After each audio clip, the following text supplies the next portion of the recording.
Dan. Hi, I'm Steph, and that's Milo. I'm Milo.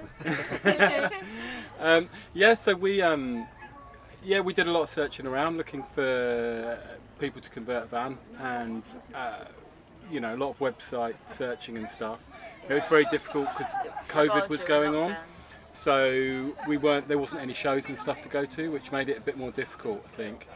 I basically found out about Ecowagon through forum. So I think it was the T6 forum. So on there was people talking about people that they recommended, and Ecowagon came up on there.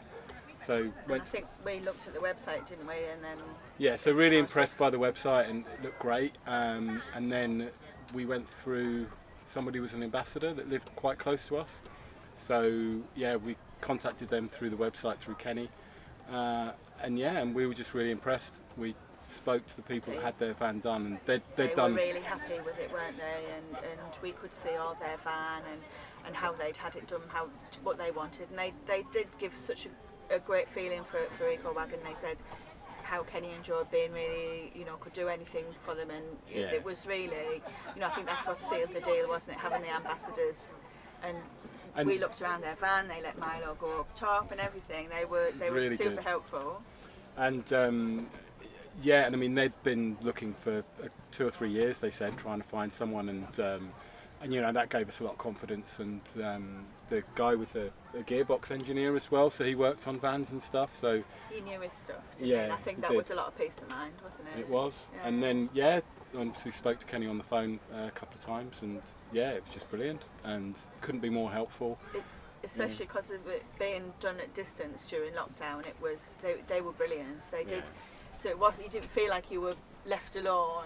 We could contact them, and they were great. And it was just finally when we went to pick it up, that was like such a big surprise to see it, because we were wondering what we would get at the end of it, wouldn't we? Yeah, it was very much like that. It was a real kind of and and when it came to all the choices and the spec of the van and all that, it was just really easy to talk to Kenny, and like he would give his recommendations of what he thought was the best kind of setup in regard to wheels and what he felt were the essentials, and what would be good kind of extras to get.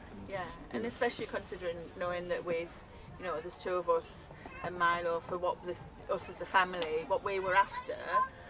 And how we would, use the van. He was great with that, wasn't he? He was very, very easy to chat to and say, what he recommended, and we're very pleased with the result. And we really love the colour. We love the colour. Absolutely love the green. I think with the colour, I sort of inspired a few names. Like I think we sort of decided on the name, because the Sirocco we had, they called it Ted. So we thought we'd call this one Ted as well, but I think it should have been called Forest because of like the green colour. It sort of reminded me of like nature. We struggled with a name for a while, didn't we? We kept trying to find names, and we ended up calling it Ted too. No, Forest was a good one. Well, Ted, but Ted. You still like Forest was a good one though. You can call it Forest if you like. But we couldn't be happier. But we love it.